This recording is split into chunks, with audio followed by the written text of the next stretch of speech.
During a recent question and answer session, this request was posted. You should do a podcast on a subject of participant focus. What do they expect and what they plan to do with the training they receive?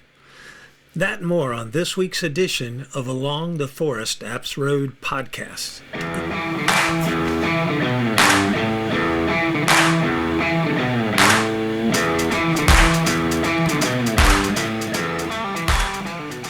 Sometimes participants and even managers don't realize what training can do for them. It's new, it's different than what they're used to and what they've done before. Their experience is or may not be at the same level of the training information. Once I had a gentleman who was so frustrated with my instruction because he didn't think the training was worth his time. He got so mad and threw a chainsaw at me. But less than a year later, after he realized he learned something and practiced it, he won our regional logger competition in Virginia, utilizing the techniques he first thought were useless. Many workers specialize in specific tasks that were hard to do.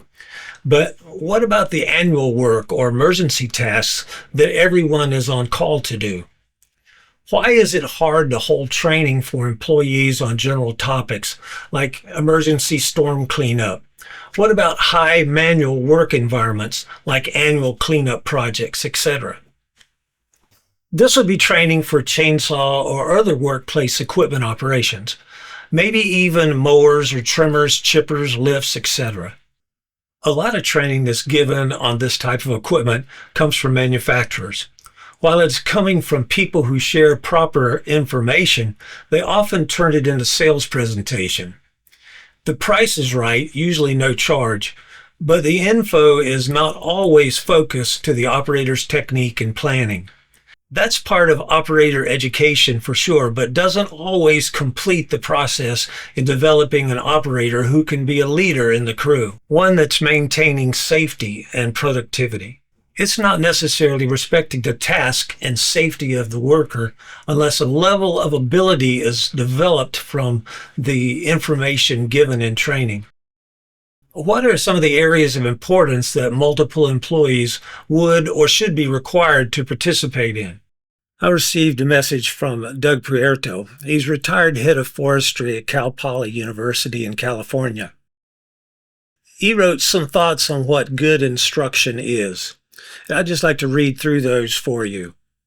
I've taught hundreds of classes to thousands of students. I know great teaching when I see it. Instructor provides easy to understand lectures.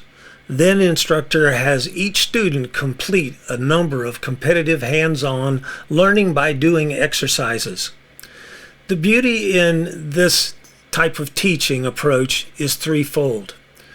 1, essential learning occurs in the classroom that then must be applied by the student in forest situations using specific forestry equipment and techniques.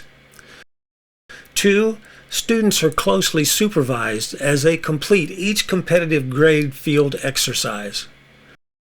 3, students who have completed instructor learn by doing classes all comment that instructor's classes are awesome. And 4, congratulations for our outstanding teaching and outstanding careers.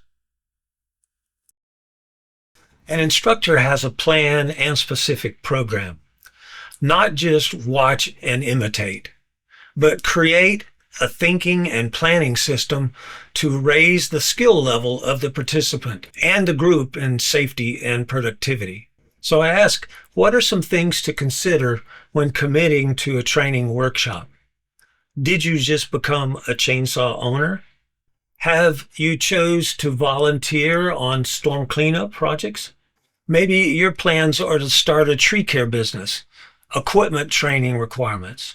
Are you considering a job in the logging business, firewood business, tree maintenance, right-of-way? Will you be communicating with the customer? Maybe you don't want to. Consider the work environment and how the company and/or coworkers approach the work site. How long does it take to be considered trained? What's the time commitment that it takes? How much actual time is required to be qualified or be comfortable with the job task? Does a certificate mean you're trained and capable? What's the supervisor's responsibility to manage employees, to train them, knowing they're trained for that particular workplace? Even if a person has experience in a similar business, is the task, equipment, workplace, or coworkers the same? In this case, is there still a time or a need for training? I hope this podcast is giving you some things to think about.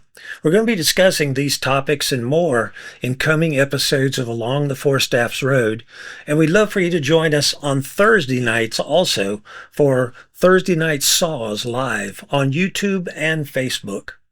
Or you can check it out in recorded version on our YouTube channel at Forest Apps. So thanks for dropping by. This is Tim Hard, your host, wishing you good sawing.